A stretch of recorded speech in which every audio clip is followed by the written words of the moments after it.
Morning students, I am Arvinder Singh Man, PGT Commerce, Vidya Ashram Public School. Today we will take on chapter number 5, the retirement or the death of the partner. Now, partner has the right to retire from the firm, to give the notice in advance to the partnership firm. The old partnership comes to the end and after the retirement of the partner. But the firm has to continue with the new partnership come into existence.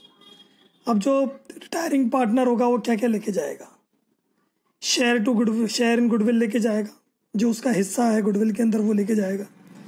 जो reserves जो हैं, undistributed profits हैं कई सालों के, उसमें से भी वो हिस्सा लेके जाएगा, जो भी उसका प्रॉफिट शेयरिंग रेशियो है। Revaluation of assets and liabilities में जो हिस्सा है उसका, अगर कोई प्रॉफिट हुआ है, लॉस हुआ है, तो भी वो उसके कैपिटल में से डेबिट होगा। तो इस तरह से ये सारी चीज़ें जो हैं वो हम कंसिडर करेंगे।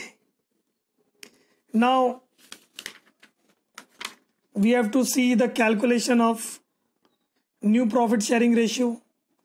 How you will do it? You will strike the person who is retiring.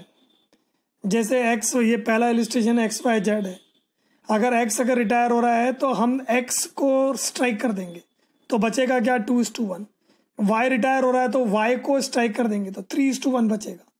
Z को रिटायर कर रहे हैं तो 3:2 बचेगा, हम जेड को स्ट्राइक कर देंगे, उसके रेशियो को स्ट्राइक कर देंगे। इस तरह से न्यू प्रॉफिट शेयरिंग रेशियो निकल जाएगा।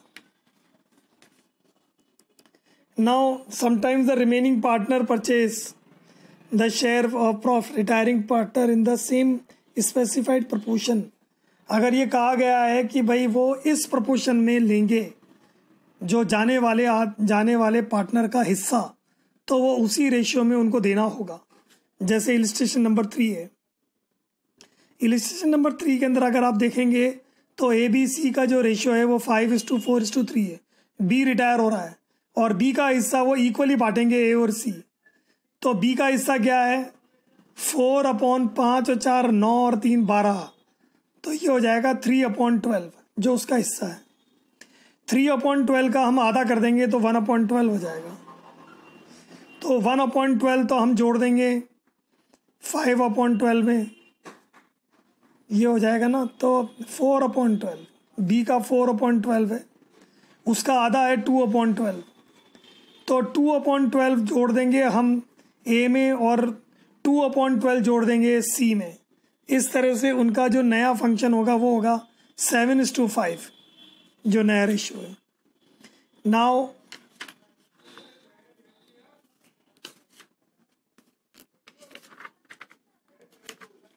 Treatment of goodwill at the time of retiring और डिकीज partner, the partner is entitled to get the share in the goodwill at the time of the retirement or the death. Now, what you will do with the goodwill? We have to calculate the goodwill, his share of goodwill in the partnership firm. That goodwill has to be taken by the retiring partner. तो retiring partner को हम credit कर देंगे और continuing partner को, capital को हम debit कर देंगे गेनिंग रेशियो में। इस तरह से एंट्री बनेगी कंटिन्यूइंग पार्टनर कैपिटल अकाउंट या to retiring partner capital account, और ये होगा गेनिंग रेशियो के अंदर। Now the next one is when the goodwill account is already appearing in the books. अगर गुडविल अकाउंट अगर पहले से ही अगर बुक्स में है तो हम क्या करेंगे कि उस गुडविल को राइट ऑफ कर देंगे, जो हमारा नियम है। क्वेश्चन कहे या नहीं कहे, उसमें लिखा हो या नहीं लिखा हो, तो भी हम पुरानी गुडविल को राइट ऑफ कर देंगे। तो एंट्री हो जाएगी all partners capital account yard to goodwill, और वो भी ओल्ड रेशियो में।